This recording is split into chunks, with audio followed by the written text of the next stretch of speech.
Hi, Salika here for Peak Survival. We're continuing our series on emergency preparedness, and a great item to have in your kit is a kerosene, or depending on where you live, a paraffin lamp.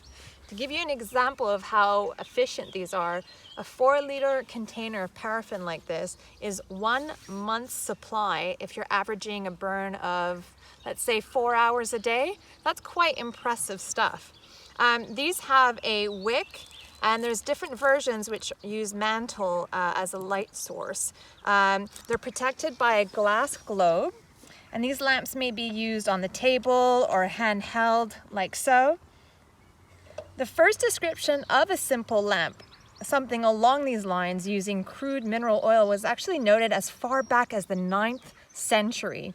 And then later on in 1846, a substitute version was invented using whale oil distilled from coal, later made from petroleum, and then today we have kerosene, which has been the most popular lighting fuel. These are ideal for rural living, power outages, emergency preparedness, a canoe trip, if you have a boat in the evening, having something that creates a nice mood. So in terms of different types of kerosene lamps, there are 3. So there's the flat wick, which we see here in front of us. We have the central draught, which is a tubular round wick, and those models are actually 3 to 4 times sort of brighter, so they put more light output than the flat wicks. And then the third model is called a mantle lamp, and those have the highest output, but they are manual lamps that require pressurized kerosene, so you have to actually pump the gas through the mantle. There are brands like Petromax, Tilly, Coleman's. A few of you might be familiar with those. Even though those models may produce more light per unit, they are indeed more expensive and more complex than our little friend here by Feuerhand.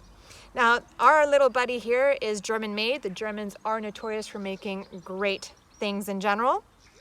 Just to review, with a flat wick like this, 1-inch wick is about 12 candle power, which is 251 lumens, which equates to 16.7 watts. So that's the strength we're dealing with. A fun fact, if you were to ever find yourself in a situation where you run out of wicks, you can use things like rolled up newspaper that are tightly wound up, paper towels, twine, or any cotton fabric strips, or tearing something like off of your t-shirt. That cotton bundled up and soaked will do just the trick. How do you use it? First step is to lower the lever until it reaches the catch. Second step, you want to take out the wick about 5 millimeters, light it,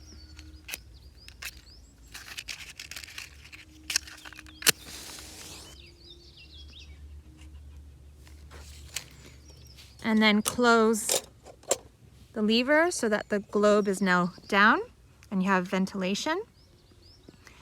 It's important that you start out with the wick being lower, because if you have it high up right away, you'll produce a lot of smoke and also create more soot inside the globe, which will require more upkeep. So you want to keep the flame nice and low. It's important to keep this in a well-ventilated room and used only outdoors. You don't want to have this in a closed room or a tent, for instance. It's just not safe.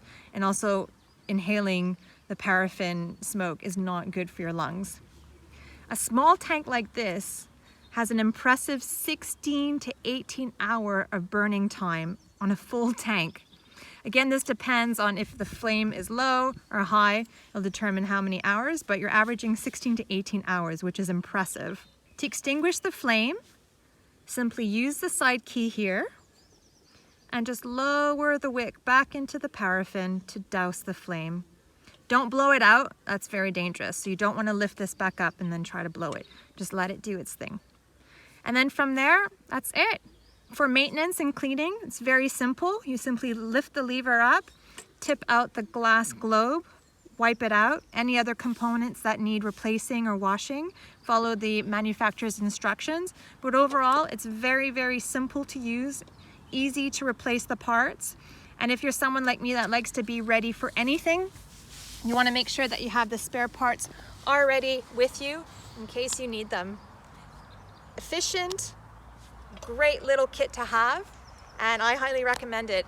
Please share your comments below, and if there are models that you'd like to share with me that you prefer, or if you like this model versus a pressurized version, please, I'd love to hear from you. And stay tuned for more videos from Peak Survival.